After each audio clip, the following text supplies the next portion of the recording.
صالحا من ذكر أو أنثى وهو مؤمن فلنحيينه حياة طيبة ولنجزينهم أجرهم بأحسن ما كانوا يعملون. خواتین، میری ماں، بہنوں اور بیٹیوں، نہ نیاز میرے لیے نیا ہے نہ نیاز کا پروگرام. میں بارہا یہاں آتا رہا اور کئی بار میں نے یہاں خطاب بھی کیا ہے، لیکن یہ پہلا موقع ہے جب خواتین سے گفتگو کرنے کی سعادت مل رہی ہے. میری ماں، بہنوں، آپ اس حقیقت کو سمجھیے کہ یہ خواتین، عورتیں نصف انسانیت ہیں. اگر مرد سب کے سب راہ راست پہ آ جائیں لیکن خواتین کی اصلاح نہ ہو سکے تو انسانیت کبھی فلاح اور کامرانی سے ہمکنار نہیں ہے. مردوں کے ساتھ ساتھ عورتوں کو بھی دین کا درد پالنا ہوگا، اپنا کردار ادا کرنا ہوگا.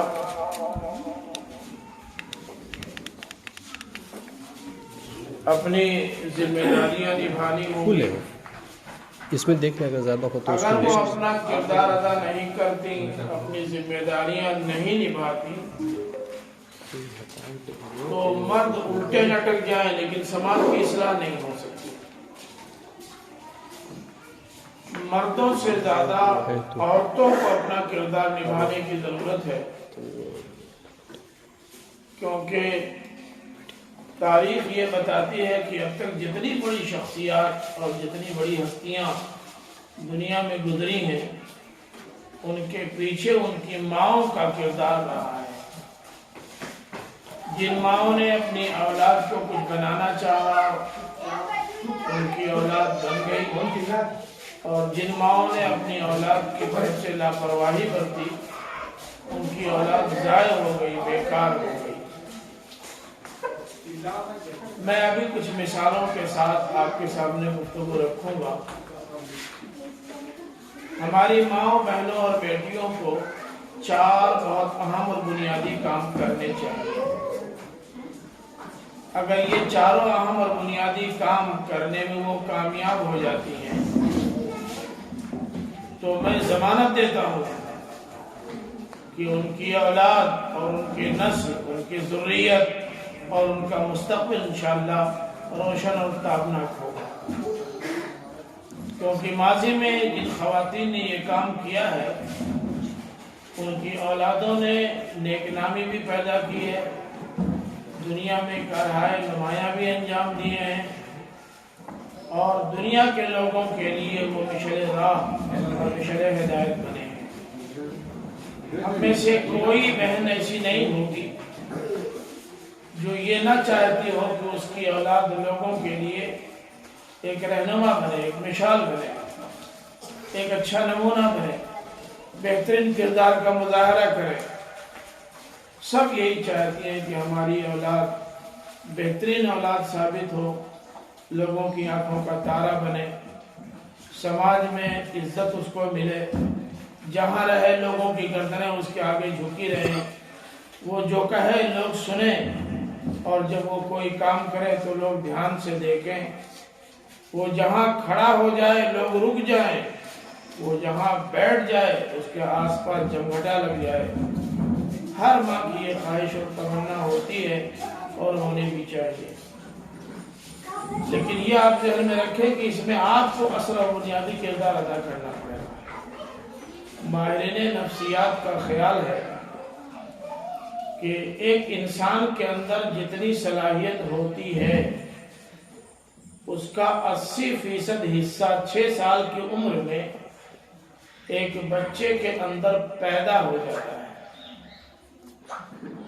اور 20% صلاحیتیں ایسی ہوتی ہیں جو بعد میں پروان چڑھتی ہیں۔ جو نہج متعین ہونا ہوتا ہے وہ 6 سال میں متعین ہو جاتا ہے، جو رخ بننا ہوتا ہے وہ 6 سال میں بن جاتا ہے، جو لائن پکڑنی ہوتی ہے بچے 6 سال میں پکڑ لیتے ہیں۔ اس 6 سال میں اگر ان کی طرف سے لاپرواہی برتی گئی تو بعد میں تاسویہ میروت دیوار کج کے مصداق ان کی پوری زندگی ٹیڑھی گزر جائے گی۔ اور یہ 6 سال کا عرصہ ایسا ہوتا ہے جس میں بچوں پر صرف اور صرف ماں کی حکمرانی ہوتی ہے۔ بس بچے ماؤں سے مانوس ہوتے ہیں، ماؤں سے کھیلتے ہیں، ماؤں سے اپنی شکایت کرتے ہیں، ماؤں کے آگے روتے ہیں، ماؤں کے سامنے اپنے مطالبات رکھتے ہیں، اور اگر گھر کے افراد میں کچھ انبن ہو جائے تو یہ بچے ماں کی طرف ہو جاتے ہیں۔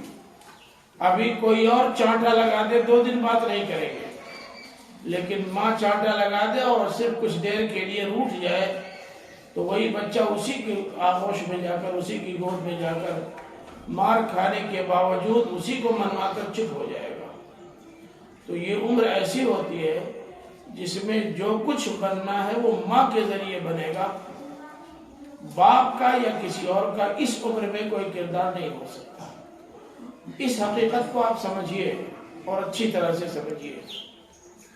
اگر اس عمر میں آپ نے اس کو گالی گلوچ سے بچا لیا، اگر اس عمر میں اس کو آپ نے جھگڑا لڑائی سے بچا لیا، اگر اس عمر میں آپ نے اس کو پڑھائی کی طرف راغب کر لیا، اگر اس عمر میں اس کو آپ نے شرافت سکھا دی، اگر اس عمر میں آپ نے اس کے اندر کتابوں سے دلچسپی پیدا کر دی، اگر اس عمر میں آپ نے اسے مسجد کا راستہ دکھا دیا، تو آپ مطمئن رہیے آپ کی یہ عمارت شاندار کھڑی ہوگی، کیونکہ بنیاد آپ نے بہت اچھی فراہم کی ہے۔ اس لیے اس عرصے میں آپ اپنے کردار کو سمجھیے۔ میں ایک بات اور عرض کرنا چاہتا ہوں، میری مائیں بیٹیاں برا نہ مانے گی، ایک حقیقت ہے جو میں آپ کے سامنے بیان کرنا چاہتا ہوں، ٹھنڈے دل سے سنیں اور اپنا کردار ادا کرنے کی کوشش کریں۔ ہم لوگ پڑھاتے ہیں مدرسوں میں اور لڑکے، بہت سارے لڑکے لیٹ آتے ہیں۔ جب کبھی ہم پوچھتے ہیں کہ بھائی لیٹ کیوں آئے، تو ان میں سے بہت سارے لڑکوں کا جواب یہ ہوتا ہے کہ ناشتہ نہیں ملا، ناشتہ تیار نہیں تھا۔ کیوں ناشتہ تیار نہیں تھا؟ وہ اصل میں امی تلاوت کر رہی تھی اور ناشتہ تیار نہیں تھا، میں چلا آیا۔ ہم نے دیکھا ہے اور سنا بھی ہے، اور گھروں میں بچوں اور بچیوں کی شکایات بھی سنی ہے کہ الحمدللہ ہماری مائیں بہنیں اور بیٹیاں الحمدللہ ثم الحمدللہ مردوں سے پہلے جاگ جاتی ہیں، اپنے حوائج ضروریات سے فارغ ہو کر ان سے پہلے نماز پڑھ لیتی ہے، اور نماز پڑھنے کے بعد تلاوت کا جتنا اہتمام ہماری خواتین میں ہے اتنا اہتمام مردوں میں نہیں ہے۔ لیکن ان کا یہ اہتمام بے وقت ہے۔ وہ اٹھتی ہیں، خود وضو کرتی ہیں، نماز پڑھتی ہیں، بچے سو رہے ہیں ان کی طرف دھیان نہیں جاتا۔ جب وہ اپنی تلاوت سے فارغ ہوتی ہے تب پوچھتی ہے کہ ببوا اٹھا کہ نہیں؟ اگر نہیں اٹھا ہے تو جا کے کہتی ہے ارے اسکول ٹائم ہو رہا، ابھی تم سو رہے ہو۔ پھر جلدی سے جگا کر کے جلدی بھاگو جلدی بھاگو جلدی بھاگو، جب تک وہ منجن برش کرے، پخانہ پیشاب کرے، تب تک گھر کی لگنے کا ٹائم ہو جاتا، جلدی سے سائیکل اٹھا کے بھاگتا ہے۔ آپ کی یہ ترتیب الٹی ہے، غلط کر رہی ہے۔ آپ اٹھیے، فوراً اپنے ساتھ اپنے بچے کو جگائیے، اپنے ساتھ۔ آپ کی جماعت نہیں چھوٹ رہی ہے، آپ جماعت سے نماز تو پڑھتی نہیں، اپنے گھروں میں نماز پڑھتی ہیں، ذرا لیٹ بھی ہو جائے گی تو کوئی فرق نہیں پڑتا، لیکن آپ کے بچے کو جماعت کے ساتھ نماز پڑھنا، آپ اسے اٹھائیے، اپنے ساتھ فوراً اٹھائیے۔